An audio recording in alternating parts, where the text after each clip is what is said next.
This is a download from the BBC. To find out more and for our terms of use, please go to bbc.co.uk. Hello. After the almost biblical scale floods, the forthcoming World Cup and the slowly improving economy, this is the issue that is apparently of most interest to the listening public. So to everyone in England, Wales and Northern Ireland, everyone like me who cares about the United Kingdom... And no more Tory Labour weapons of mass destruction defiling our beautiful country. The Chief Executive of the all-giant BP has made a controversial intervention in the argument about Scottish independence. It's likely that similar institutional arrangements will be necessary to support a monetary union between an independent Scotland and the rest of the United Kingdom. We find out what listeners think of the BBC's coverage in the run-up to the Scottish referendum. And why did the Today programme think that the former Chancellor but non-scientist Lord Lawson was the right candidate for a discussion about climate change? I think we want to focus not on this extremely speculative and uncertain area. I don't blame the climate scientists for not knowing. Climate and weather is quite extraordinarily complex, and this is a very new form of science. All I blame them for is pretending they know when they don't. If you missed that exchange, or want to hear it again, you can listen to it via the revamped BBC iPlayer Radio. If you can navigate your way around it, that is. This week, the BBC finally updated the iPlayer Radio homepage, offering, and I quote, a taste of all radio across the BBC, and changes that will be less confusing for users. Not according to the many feedback listeners who've been in touch since Monday when the new look iPlayer Radio went live. Mark Friend is the BBC's controller for radio multi-platforms. He agreed to speak to some of our listeners directly, but I asked him first why the changeover had taken place on Monday without any proper announcement. So we thought very hard about how would we warn about 7 million people who are using our radio services online of this change. It's very hard. It's almost taking over the airwaves. We blogged about it, we tweeted about it, but I accept that many people won't have come across that. Well, let me bring in the first of our callers, who's Todd Colby.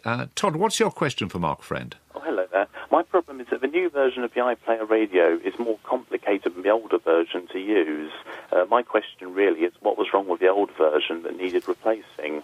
Hi, Todd. Well, there are two main reasons for making the change that we've made. The first is about some marked differences in how people consume TV and radio online, and the second is about the need to save money. So for TV, people typically want to watch whole programmes on demand.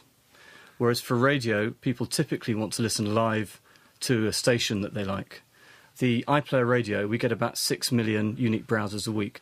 And for radio listening in the iPlayer, we get about 1 million. And so making that choice, we've gone with the 6 million rather than the 1 million.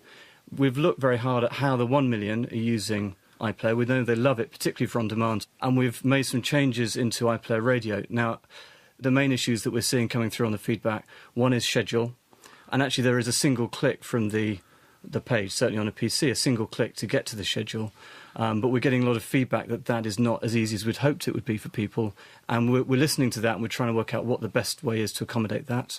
The other one is around favourites, so there are two big issues coming out. I'll pick up favourites in a moment, but thanks very much, Todd. Let me turn now to Paul Mitchell, who's joining us on the line from Wokingham.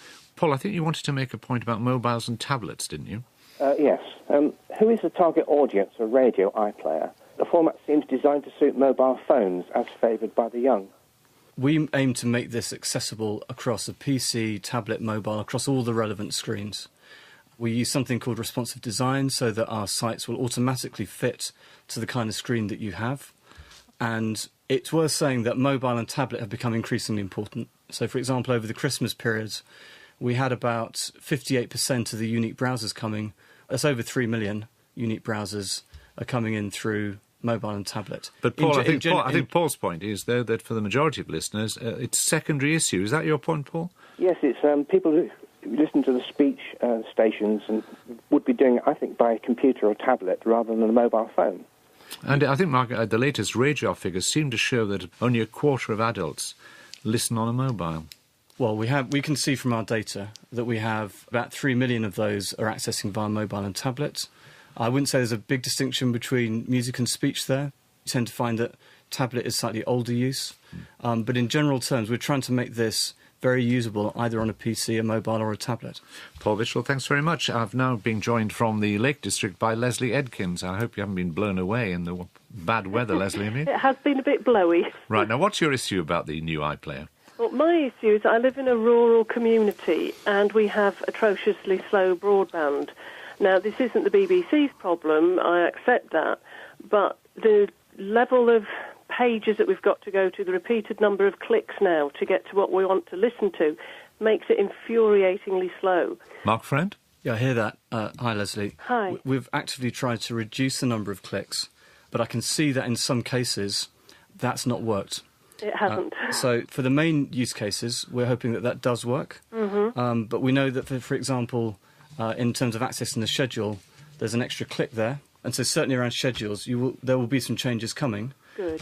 So that we can do the best thing. It's not that we're phobic against all these new things. We just cannot get them because we don't have the broadband. Well, what I would say, Leslie, is we take accessibility really seriously. So we do lots of testing. It'd be useful actually to follow up and find out exactly what the specifics are. It's very hard without... Yeah. Well, we'll make sure we'll give Mark Friend, Leslie, your number. That would be absolutely brilliant. Thank you. Thanks very much for joining us. Just by popping a question here, if I may, Mark Friend, about favourites. And John Prestige from Sutton Coldfield has tweeted to us to say, I'm now forced to use the new Radio iPlayer instead of iPlayer, but favourites from the old system are still not transferred. So years of favourites are lost. What we're doing in the iPlayer Radio is we're asking you to sign in first. And once you sign in, if you update something on a tablet, it immediately updates your favourites in your phone or in your PC. So it's something that can be transferred. And also it's your favourites rather than the household's. But you have to start again, essentially, with this new Radio iPlayer. Yeah, we looked really hard at whether we could transfer it. There is no one definitive list for any individual that we could transfer. You can still go back and see your favourites as they were and put them in again into iPlayer Radio. It's an inconvenience, I accept, but it'd be much better set up for the future. And once you've done that, that's something that stays with you. Are you going to listen to what people say? Is this a fixed system, in other words, you can't do anything about? Or are you going to continue, as it were, to modify in response to what you're hearing? We're definitely going to keep modifying to what we're hearing, and we've been making changes according to what we can see, and we welcome all the feedback we get. For example, people want to be able to go back and listen from halfway through a show if that's where they'd got to, pick it up again and listen from there. We fixed that yesterday. So we're looking at these issues that crop up, and we're trying to solve them as fast as we can. Mark Friend. And if you're still confused, there's a frequently asked questions section on the iPlayer Radio homepage. Who said that a change is as good as a rest? Definitely not a feedback listener. Now, this September, as you surely know by now, Scottish residents will be asked if they want to belong to an independent country rather than be a citizen of the UK. If they vote yes, then the United Kingdom as we know it could cease to exist by March 2016. The referendum, not surprisingly, is of huge and increasing interest to listeners across the whole of the UK. But some feedback listeners are already concerned about the even-handedness of the coverage. Others want to hear more detail about how a vote for independence would affect the rest of the UK. I'll be putting those issues and others to John Mullin, the editor of BBC Scotland's referendum unit, shortly. But before that, we asked two feedback listeners to make their own dramatic change, to swap radio stations for a week. Catherine Wilson from Nottinghamshire, who claims she's addicted to the Today programme, has been listening to BBC Scotland's Good Morning Scotland. And Edward Harkins from Glasgow has switched from that programme to Today. How did they get on? Any withdrawal symptoms, or have they been swamped by the delights of their new listening? I've been tweeting with my fellow swapper, and we have both admitted to strange pangs of longing on our last mornings of listening to our regular radio station. So I will be back tomorrow to tell you what I thought of my first morning of Good Morning Scotland. Good morning. This is Today with James Naughtie and Michelle Hussein. This morning's headlines. This is Edward Harkins, Today listener, on my first, I have to say, surprisingly nervous day. Lots of stuff about Sochi, of course. Sochi really got going. First rider, Celia Norendal, has just had her second run. It was nice to find out my first day that Today's just announcing that they're the second most popular breakfast radio show. And I think that's quite an achievement, given that it's quite a serious business, the Today programme. Let's get some travel now. Here's Anne-Marie Watson. Hayley, thank you. Well, the snow gates are closed on the 82 at... Well, it's day one of Radio Swap, and I've now had nearly 2 hours of Good Morning Scotland. Traffic news, that's quite bizarre. A man has been critically injured in a crash in Aberdeenshire. And a jingle, it caused some surprise when I heard that. But it's Jim Naughty, so that's nice, a familiar voice. Thanks very much. It's 6:09. You're listening to Good Morning Scotland with Bill Whiteford. I like the way that Radio 4 presenters try to make clear when reports and statistics, etc., apply to England and Wales and when they apply to the whole of the UK. Other thing, though, is it's a bit unsettling when John Humphreys tells you that it's 8:35. When it's 7:35. Surveillance from the city of Homs in Syria is expected to resume today. It follows concerns by... Hello, this is Catherine. It really felt like I was listening to a different station this morning. It was very strange. There was much more world news, very little of the more local Scottish news that I've been getting used to over the past few days. BBC Radio Scotland. I felt there was really quite a one-sided treatment here of David Cameron's Olympic Park speech on the independence referendum in Scotland. Tessa Giles brought on, she's very much strongly in support of David Cameron and what he had to say about the referendum. But later on in the programme, the Scottish Government Minister, Nicola Sturgeon, was brought on. Your First Minister, wouldn't it? He doesn't even have a vote in it. He's not Scottish. He's not party to the debate. He's not in a country that is going to be independent if the vote goes through. So why would he be the person who should debate against Alex Salmond? Well, firstly, it's a fundamental democratic principle. In my opinion, was subjected to a really quite over-assertive and bordering on aggressive treatment in the interview. If you let me finish the point, well, on that logic, David Cameron... So it's the last morning of Radio Swap, and there was a big story today, George Osborne's speech, when it's anticipated he will rule out a currency union with an independent Scotland. I heard it on the news headlines when I switched the radio on at 6:30, and then I was really eagerly awaiting the big interview. It didn't happen till 7:30, which felt like a long wait. And when it finally did come, what really felt to be missing was a sense of the argument of both sides of the debate. So it was an odd one, really. I'd spent quite a long time waiting for it, and I didn't feel much better informed by the end of the interview than I had been at the beginning. The major dominant feature of the week, of course, was unfortunately the catastrophe of the floods. And for that reason, it's probably not a typical week. I thought the mixture of studio and particularly on-the-spot reporting was really quite impressive. The other favourite boots were really when the interviewer was clearly very well briefed in the issue and the interviewee was up for a fairly robust but informed exchange. Of the Environment Agency, what they were actually doing was following the Treasury rules. Some pangs of sadness about the last day. My views have changed quite a lot over the week.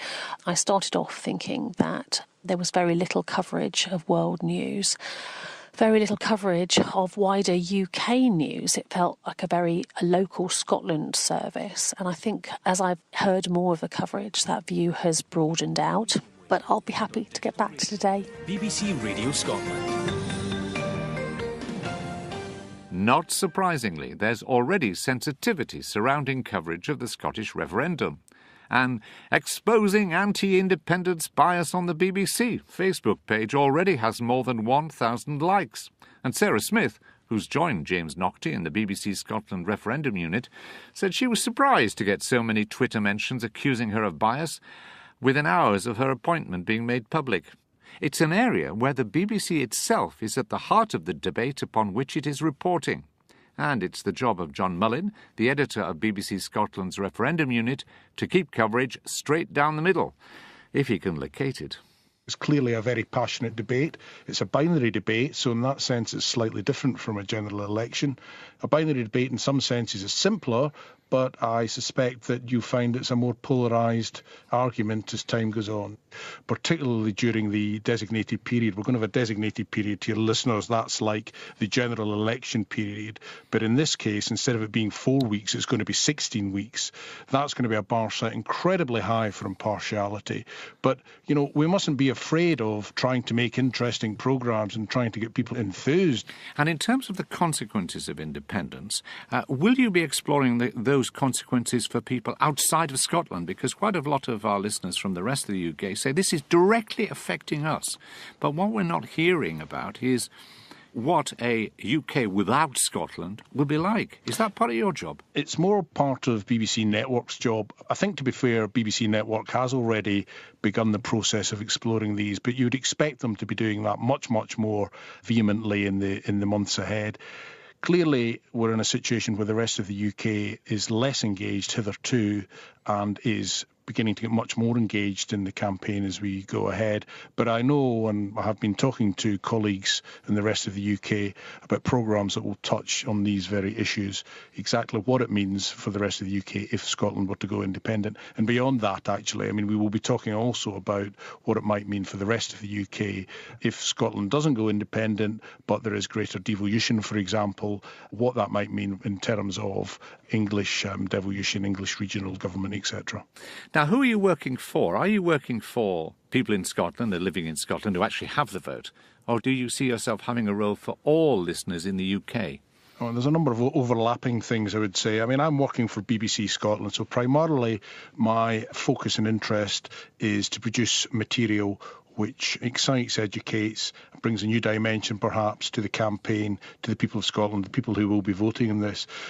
But part of my role is also to liaise pretty closely with colleagues from south of the border for the rest of the UK, to talk to them a little bit about what they're doing and to have some sort of sense of coordination of news and current affairs within BBC Scotland, news and current affairs throughout the rest of the UK, but also actually with drama departments and learning and knowledge departments and so on. And what plans are there for audience involvement in radio output? Not just, as it were, Scots listening to Scots, English listening to English, but perhaps people within Scotland hearing the views of listeners all around the UK. Well, one thing that Radio 5 did that was very successful on the 1 year out day was to hold a big debate in Glasgow. I've got no doubt we'll be repeating that sort of approach during the campaign. Very keen to have listener involvement. We, for example, on our debates, we've started TV debates, which we hope to simulcast.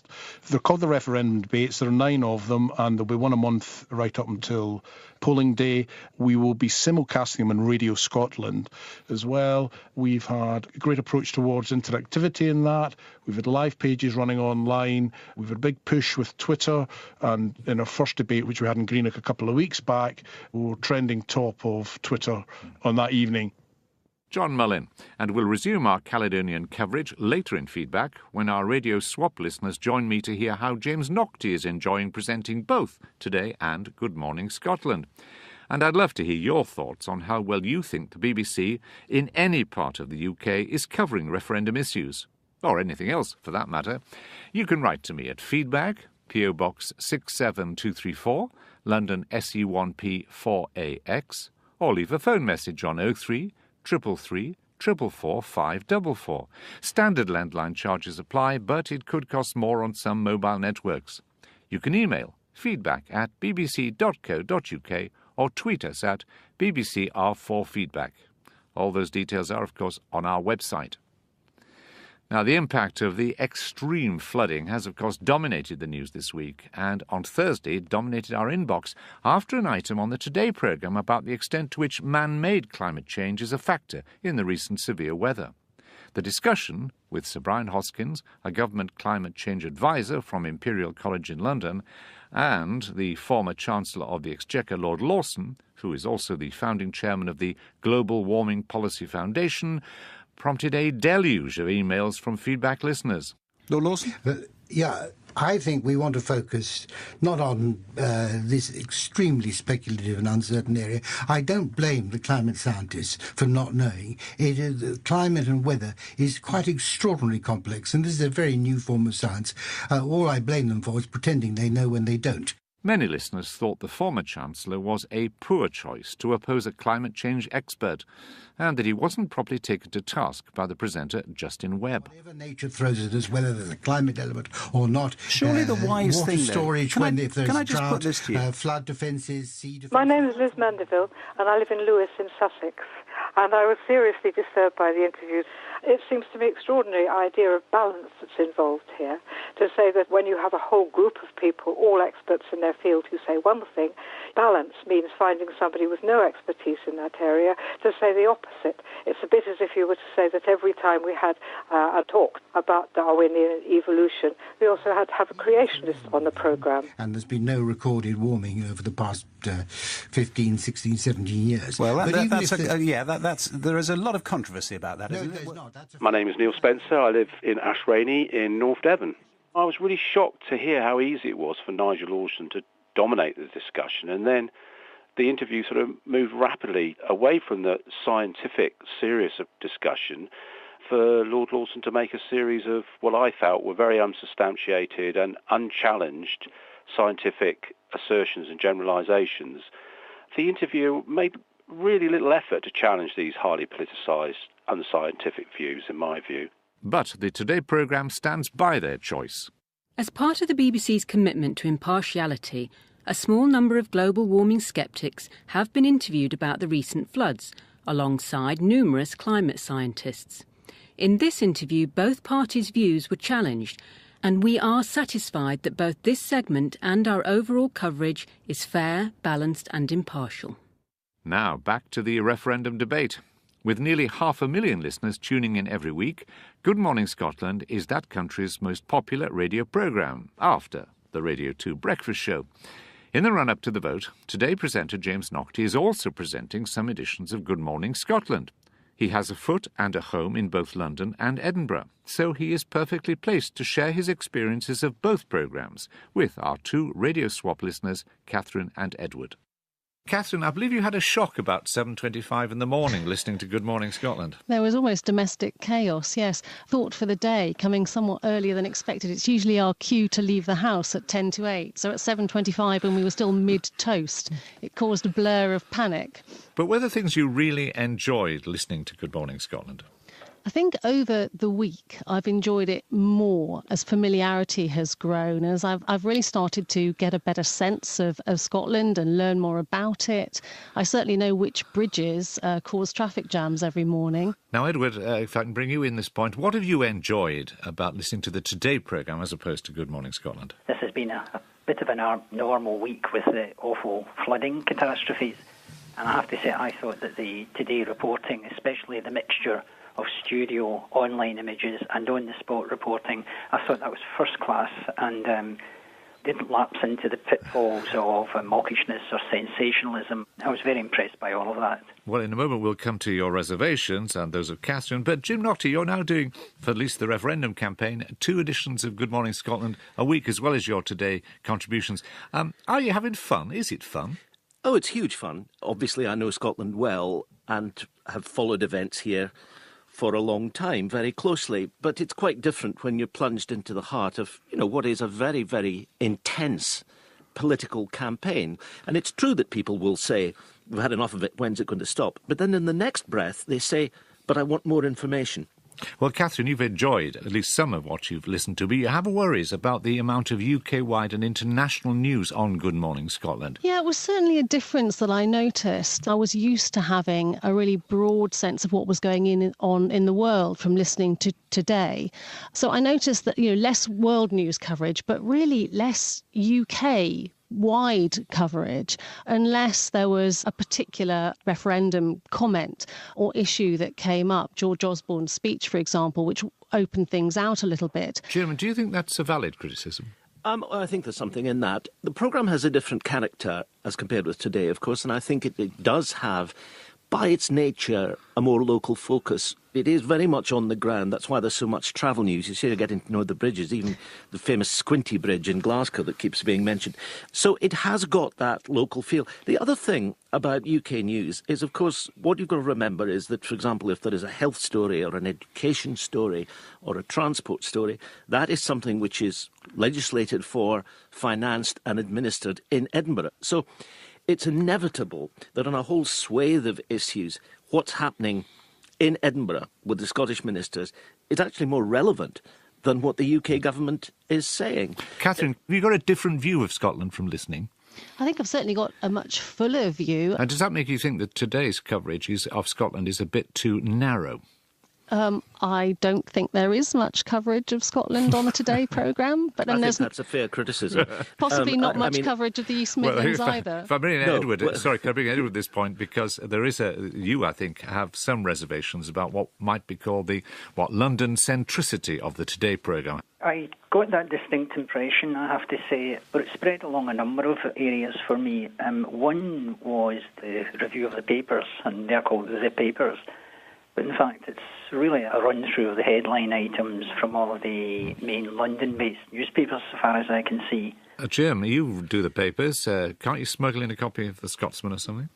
Yes. No, I think that's a perfectly fair point. I mean, the whole question of London centricity and metropolitan bias and so on is one which everybody on Today, as with other network programmes, is acutely conscious of. I mean, we talk about it all the time.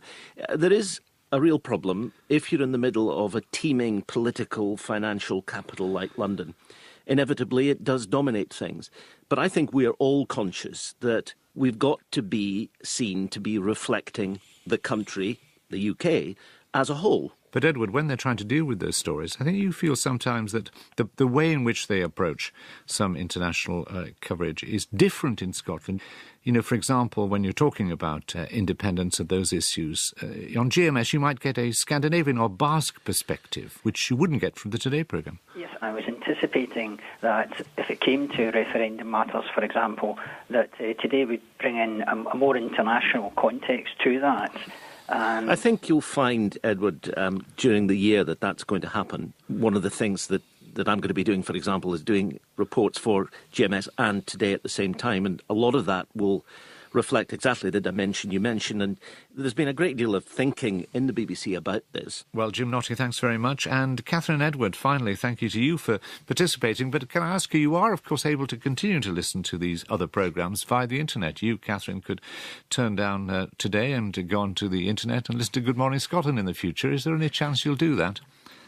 I don't think so. I'm hoping that Edward is going to carry on tweeting and tell me what Good Morning Scotland is covering, but I think I will be firmly back to the Today programme. And how about you, Edward? I'm in a real quandary. I suspect I'm going to become a real anorak. I think I'm going to have internet on BBC Today and the radio on Good Morning Scotland. All I would say is that when we get into the summer and the campaign is at its height for the referendum, the votes on the 18th of September, I think it is going to be a story of immense political significance for the whole country. And I think, you know, what we're all trying to do on Radio 4 as well as on Radio Scotland is to make sure that it's reported properly, not just for Scotland and reflecting the debate in all its complexity and passion, but that it's reported to the rest of the UK for whom, you know, there are a lot of consequences in this vote, even for those who don't have a vote in September.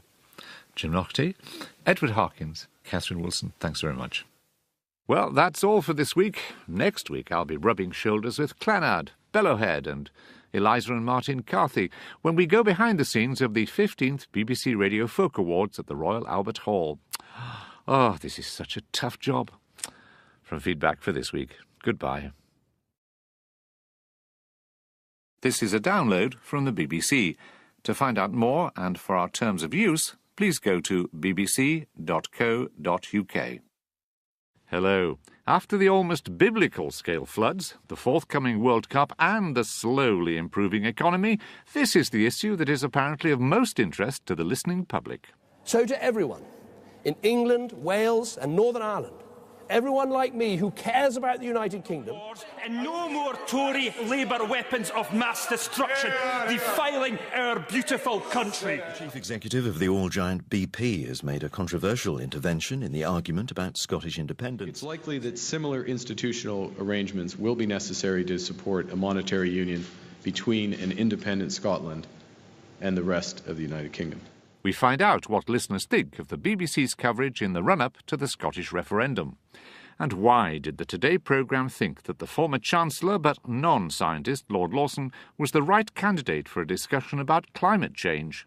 I think we want to focus not on changes that will be less confusing for users. Not according to the many feedback listeners who've been in touch since Monday when the New Look iPlayer radio went live. Mark Friend is the BBC's controller for radio multi-platforms. He agreed to speak to some of our listeners directly, but I asked him first why the changeover had taken place on Monday without any proper announcement. So we thought very hard about how would we warn about 7 million people who are using our radio services online of this change. It's very hard. It's almost taking over the airwaves. This extremely speculative and uncertain area. I don't blame the climate scientists for not knowing. Climate and weather is quite extraordinarily complex, and this is a very new form of science. All I blame them for is pretending they know when they don't. If you missed that exchange or want to hear it again, you can listen to it via the revamped BBC iPlayer Radio. If you can navigate your way around it, that is.